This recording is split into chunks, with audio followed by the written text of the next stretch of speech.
नमस्कार मित्रों, मेरा नाम है आदित्य। आप देख रहे हैं एडवोकेट आदित्य यूट्यूब चैनल। चर्चा जजमेंट्स की प्रोग्राम का ये मैं 17वां पार्ट बना रहा हूं और अपने इस प्रोग्राम में मैं आपको जो भी हाई कोर्ट और सुप्रीम कोर्ट के मैट्रिमोनियल केस से संबंधित जजमेंट्स होते हैं उनके बारे में बताता हूं कि अगर आपका भी वैसा ही सेम मामला हो तो आप इन जजमेंट्स को अपने केस में लगा सके और फायदा ले सके। तो अगर आपने इसके पहले के पार्ट्स नहीं देखे हैं तो हमारे चैनल के प्लेलिस्ट में आपको एक चर्चा जजमेंट्स की नाम का प्लेलिस्ट मिलेगा। आप वहां से जाके इसके पहले के पार्ट्स देख सकते हैं। उनमें भी मैंने काफ़ी अच्छे अच्छे जजमेंट्स के बारे में बताए हैं और अगर आपका भी मामला वैसे ही सेम होगा तो आप भी उन जजमेंट्स को अगर अपने केस में लगाते हैं तो इससे आपको काफ़ी ज़्यादा फायदा मिलेगा। तो उन वीडियोज़ को भी आप लोग ज़रूर देखिएगा।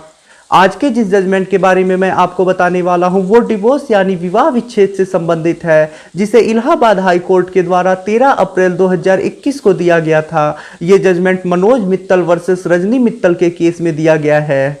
इस केस में कुछ ऐसा मामला है कि जो पत्नी है वो शादी के 15 दिनों के बाद ही अपने सास ससुर और अपने पति के ऊपर आरोप लगाने लगती है कि वो लोग उससे दहेज मांगते हैं, उसके साथ उत्पीड़न करते हैं।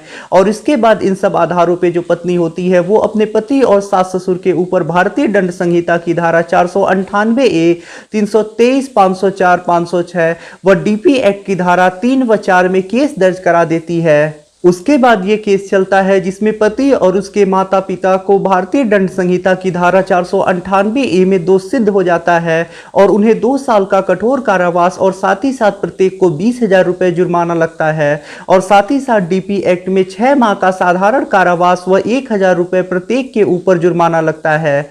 पति इस आदेश से असंतुष्ट होता है और उसके बाद वो सेशन कोर्ट में अपील करता है। उसके बाद सेशन कोर्ट से पति और उसके माता पिता को दोष मुक्त कर दिया जाता है और पति और उसके माता पिता को बरी कर दिया जाता है। तो इस केस में सबसे पहले पति और उसके माता पिता को मजिस्ट्रेट के वहां से सजा हो जाती है। 498A केस में दोष सिद्ध हो जाता है और उसके बाद फिर सेशन कोर्ट में पति और उसके माता पिता अपील करते हैं, वहां से उन्हें बरी कर दिया जाता है।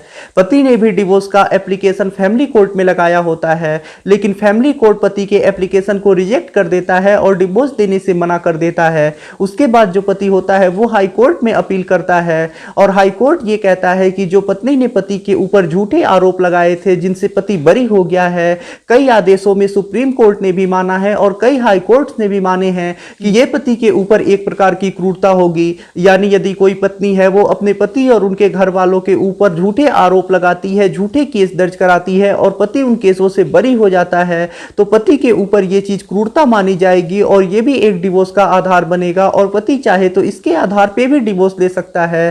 तो पहला तो डिवोर्स का ग्राउंड ये हो जाता है और दूसरा ये होता है कि परित्याग, यानी यदि कोई पत्नी है वो अपने पति से 2 या 2 से अधिक वर्षों से बिना किसी कारण के अलग रह रही है और पति उसे बुलाने का प्रयास भी करता है, इसके बावजूद भी पत्नी नहीं आती है, तो ये भी एक डिवोर्स का ग्राउंड बनता है। और इन 2 आधारों पे जो हाई कोर्ट होता है वो फैमिली कोर्ट के आदेश को बदल देता है और पति को डिवोर्स दे देता है। तो ये लेटेस्ट में बहुत ज़्यादा इंपॉर्टेंट जजमेंट आया है। अगर आपकी भी पत्नी ने ऐसे ही आपके ऊपर झूठे आरोप लगाए हैं तो पहली चीज़ तो ये कि जब आप उस केस से बरी हो जाएंगे तो ये आपके लिए एक क्रूरता मानी जाएगी। ये माना जाएगा कि आपकी पत्नी ने आपके साथ क्रूरता किया और ये एक डिवोर्स का आधार बनेगा। और साथ ही साथ आपकी पत्नी 2 या 2 से अधिक वर्षों से अलग भी रही होगी, क्योंकि जो 498A का आपका केस चला होगा वो कई साल चले होंगे, उसके बाद आप बरी हुए होंगे।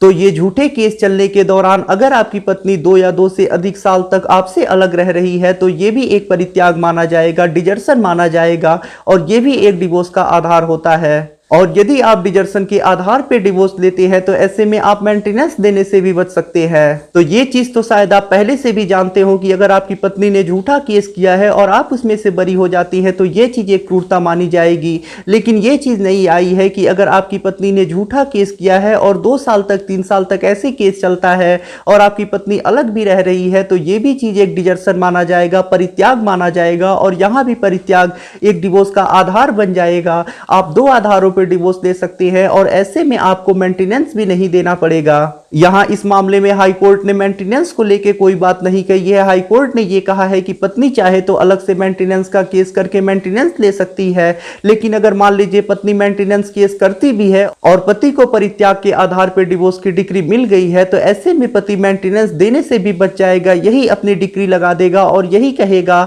कि उसकी पत्नी बिना कारण के ही उससे अलग रह रही है, पत्नी के पास अलग रहने का कोई कारण मैटर नहीं था वो अलग रही, तभी तो उसे डिवोर्स की डिक्री मिली। ये जजमेंट आप लोगों के लिए काफी ज्यादा उपयोगी होगा। अगर आपका भी ऐसा ही सेम मामला है तो आप इस जजमेंट को अपने केस में लगा के काफी ज्यादा फायदा ले सकते हैं। इस जजमेंट का लिंक आपको डिस्क्रिप्शन में मिल जाएगा, आप वहां से जाके जजमेंट को पढ़ सकते हैं, डाउनलोड कर सकते हैं।